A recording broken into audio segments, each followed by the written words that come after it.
Hello everyone, my name is Ilan, and today I wanted to show you my Brontë collection. To those of you who don't know them, they were three sisters who have made some of the most famous and beloved books of classic English literature.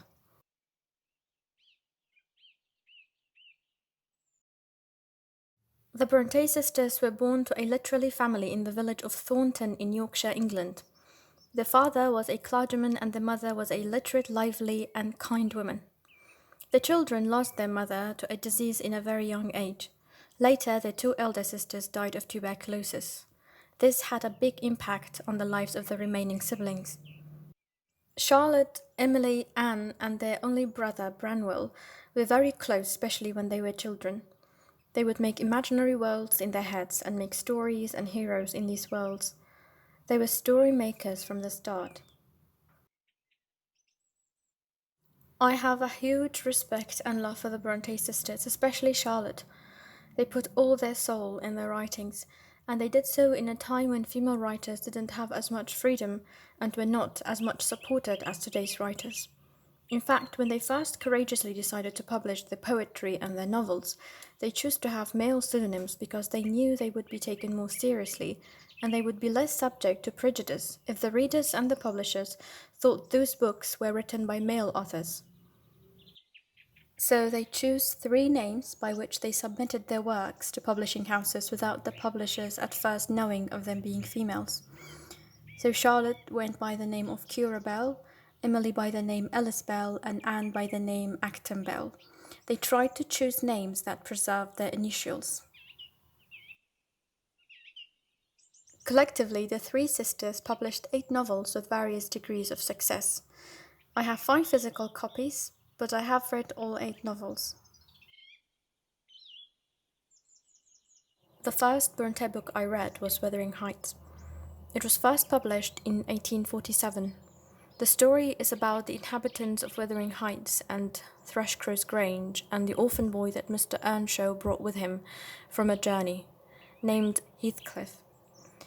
Heathcliff and Catherine become close friends and have one of the strongest romance that I have read, though not in the conventional way. At the time of publication, the book received opposition from many for being vulgar and defying the norm of the Victorian society. Yet it feels so deep to read it, and when I finished it left me with a strong feeling of bewilderment. And little did Emily know that her only novel would become one of the most famous in classic literature. She died 1 year after the book was published. The second book I read was Jane Eyre, which was also published in 1847, and it was the first book that Charlotte publishes. And unlike Wuthering Heights, it was a huge success and became one of the year's bestsellers.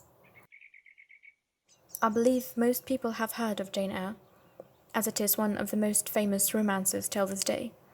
Yet it is so much more than just a love story.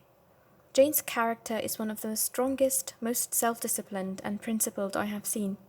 She stands as a symbol for female independence and freedom, and to me of a girl who knew her mind and tried to do the right, instead of the wanted and desired. The story is told by Jane herself as we follow her going through many sorrows and happy moments during various stages of her life, starting with when she was about 10 and living with her aunt Mrs. Reed, who mistreated her, and then going for study to Lowood School, where she meets 2 amazing characters, till she finally reaches Thornfield Hall, where she works as governess and meets the character of Mr. Rochester, which was the highlight of the story. I have read Jane Eyre twice, and I am sure I will read it many more times. Hope you will pick it up and start reading it too and enjoy it, just as much as I did. And now to the book that is probably the dearest to my heart, Shirley.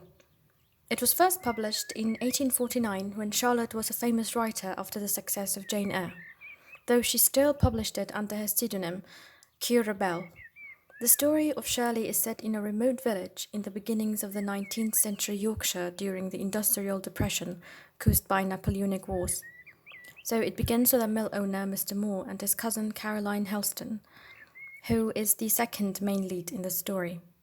She lives alone with her uncle and has a crush on Mr. Moore. Shirley comes fairly late to the story. She is the heiress of the land that the mill stands on. So she befriends Mr. Moore, and this makes Caroline believe that they both will marry.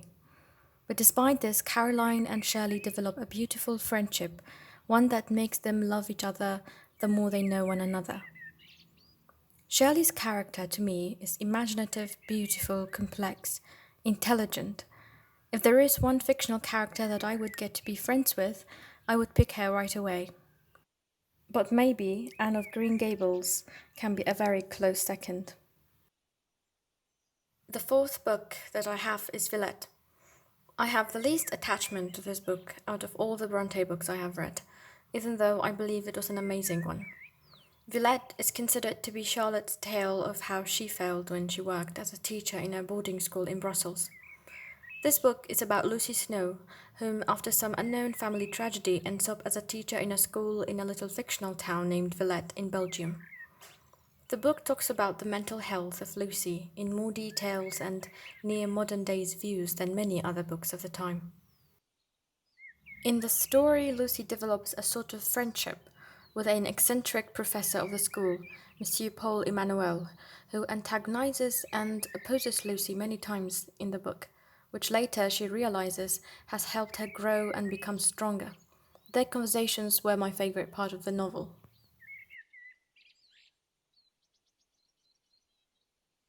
The last book is The Tenant of Wildfell Hole. It has such a fancy name, and it was Anne's second and last book.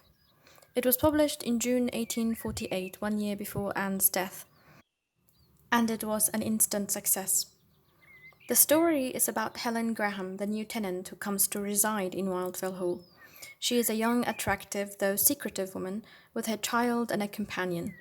This naturally aroused the curiosity of the inhabitants of that area, and they soon outcasted her. But one local young gentleman sympathizes with her and refuses to believe anything bad about her.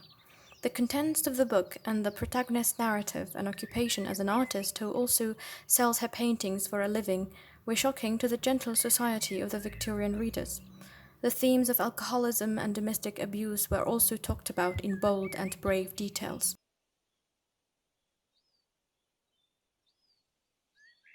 So this was my collection of the Brontë books.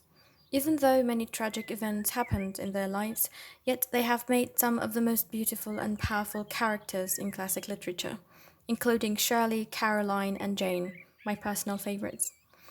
Let me know which Brontë book have you read and whether you liked it or not. Till we meet again.